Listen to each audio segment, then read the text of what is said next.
इस चैप्टर ਦੀਆਂ सिर्फ 2 एक्सरसाइजेज ही हैं, ठीक है। Uniform convergence of power series. The power series summation A N X raise to power N is uniformly convergent for mod of x is less than or equal to rho is less than R where R is the radius of convergence. ਜਦੋਂ ਅਸੀਂ radius of convergence ਕਰਦੇ ਸੀਗੇ ਪਿਛਲੀ exercise ਦੇ ਵਿੱਚ, ਉਦੋਂ ਅਸੀਂ ਕੀ ਕੀਤਾ ਸੀਗਾ ਕਿ ਅਸੀਂ ਸਿੰਪਲੀ ਆਰ ਪਤਾ ਕੀਤਾ, ਫਿਰ ਅਸੀਂ ਕਹਿ ਦਿੱਤਾ ਕਿ mod of X is less than r. ਇਹ ਕੀ ਹੈਗਾ ਸਾਡੇ ਕੋਲ ਇੰਟਰਵਲ ਬਣ ਜਾਊਗਾ, ਇੰਟਰਵਲ ਆ ਜਾਣਾ -r to r, ਇਹ ਬਣ ਜਾਣਾ ਇੰਟਰਵਲ ਆਫ ਕਨਵਰਜੈਂਸ। ਫਰਕ ਬਸ ਇਹ ਆ ਗਿਆ, ਇੱਥੇ ਆ ਗਿਆ ਯੂਨੀਫਾਰਮਲੀ ਕਨਵਰਜੈਂਸ, ਠੀਕ ਹੈ। ਜਦੋਂ ਯੂਨੀਫਾਰਮਲੀ ਕਨਵਰਜੈਂਸ ਕੀਤਾ, ਉਹ ਕਹਿੰਦਾ ਪਿਆ ਤੇ power series is uniformly convergent for mod of X is less than or equal to rho. मतलब असी इत्थे जो असी नॉर्मली कन्वर्जेंस की गल करते हैं उदों सीगा strictly the sign strictly less than r. Equality के लिए वो कहता पाया कि इस तो छोटा कोई भी नंबर होवे उत्ते इक्वैलिटी आ जाएगी, तो उस इंटरवल के सीरीज़ की हो जाएगी यूनीफॉर्मली कन्वर्जेंट हो जानी है, ठीक है। सो यह प्रूफ थोड़ा छोटा जाएगा बट पेपर च आई हुई है थ्योरम। सो की हैगा, let rho dash be a number such that rho dash lies between rho and r, ठीक है। Since the series is convergent for हुण, क्योंकि जो भी कोई नंबर आर तो छोटा होणगे, मतलब जो असीं आ करते हैं -r to r करते हैं, उस इंटरवल के सीरीज़ सीगी कन्वर्जेंस, ठीक है। असीं कर चुके हैं कन्वर्जेंट हुंदी है। सो ਇਹਦਾ मतलब माइनस रो डैश ਤੇ रो डैश भी तो ये ही होएगा किते ना किते। सो ਇਹਦਾ मतलब ये सीरीज़ की होनी है कन्वर्जेंट होनी है। So therefore since the series is convergent for mod of X is less than mod of X is equal to rho dash, therefore there exist a number K independent of n such that a n rho dash की power 1 by n is less than equal to k for all n। मतलब जो मैं put करूँगी इस चीज़ series जी हैगी है bounded हो जानी है, ठीक है। ए एन रो की डैश की पावर 1 by n ए की हो जाएगी बाउंडेड हो जाएगी। तो therefore for mod of x is less than equal to p mod of a N x is to power n this is equal to a n rho dash की power n नाल multiply कर दिता, rho dash की power n नाल divide कर दिता। I think इत्थे भी एन ही आना, ठीक है। तो ये विचों हुण जे असी मतलब असी लिया की होया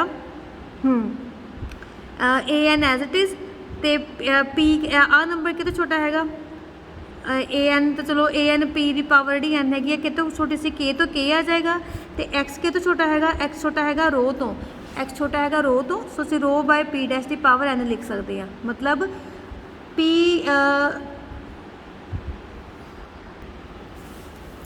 देखो साढ़े कोल है कि mod of x is less than rho is less than rho dash is less than R. आ पूरी इक्वेशन आ, ठीक है। हुण एक्स बाय रो आ गया ना, एक्स बाय रो डैश सेगा, असी एक्स नूं रिप्लेस कर दिता, एक्स कितों छोटा हैगा रो डैश तो। मतलब इदा सोच लो कि सारे नंबर नूं डिवाइड कर दिता होया आपां रो डैश दे नाल, फिर की आ गया x by rho dash is less than rho by rho dash is less than 1 हो जाएगा इत्थों, ठीक है। तो असीं इत्थे लेस दैन 1 ही करना, इत्थे मैं इनू इदा नहीं कर सकती कि rho is less than rho dash, इत्थे मैं रो डैश रो ना कल्ले डिवाइड नहीं कर सकती। क्यों? क्योंकि जे कल्ले ना रो ना डिवाइड करूँगी ये चीज़ इदा नहीं बन जानी, ये कितों वड्डा बन जाना 1 तो वड्डा बन जाना। तो जो भी कोई नंबर 1 तो वड्डा होवे वो सीरीज़ जिहड़ी हुंदी है डिवर्जेंट हुंदी है। सो इत्थे मैं एक्स बाय पी डैश नूं छोटा कर दिता रो बाय रो डैश की पावर एन तो।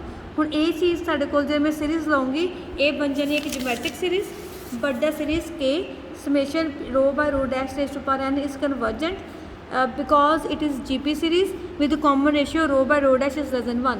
GP सीरीज़ का मतलब की है, देखो n पावर वधदी पई है, ये पहले पावर 1 आनी है, ये पावर 2 आनी है, ये पावर 3 आनी है, ठीक है। ये GP सीरीज़ बन जानी। तो GP सीरीज़ उदों कन्वर्जेंट होंदी है जो उहदा कॉमन रेशियो लेस दैन 1 होवे। सो तां ही सानू रो बाय रो डैश करना पिया।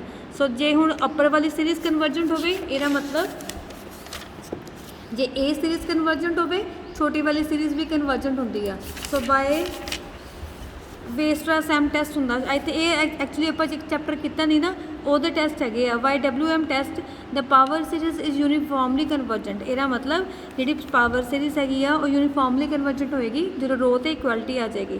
सो every power series is uniformly convergent within the circle of convergence. जो सर्कल बन गया इक्वलिटी आ गई ना सर्कल बन गया वो कन्वर्जेंट होएगा, ठीक है। कोई भी पावर सीरीज़ आ यूनीफॉर्मली कन्वर्जेंट होएगा। एक्चुअली यूनीफॉर्मली कन्वर्जेंट की हुंदा ये सारा टॉपिक पिछले चैप्टर दे विच हैगा सीक्वेंट एंड सीरीज़, तो वो चैप्टर असीं कीता नहीं, वो लेंथी चैप्टर है थोड़ा जिहा, ठीक है, तां करके नहीं कीता होया। सो अगे क्वेश्चनस ही है, क्वेश्चनस बहुत इंपॉर्टेंट आ, पक्का पेपर च आने ही हैं। ठीक है। तो इस चैप्टर च भी तकरीबन 3 नंबर का क्वेश्चन तो पक्का ही है ना, जो 3 नहीं तो 6 नंबर का तो आता ही आता ना, 6 नंबर का आ जाता होंगे इस चैप्टर च भी क्वेश्चन। फोरियर सीरीज भी 6 नंबर का आ जाता होंगे, मतलब यही चैप्टर मिला के 4 क्वेश्चन तुहाडे डन हो जाने हैं फिर, ठीक है। वैसे डबल ट्रिपल के 3 क्वेश्चन ही आते होंगे उदा, पर चलो असं हले 4 का एस्टीमेट लगा के चलते हैं।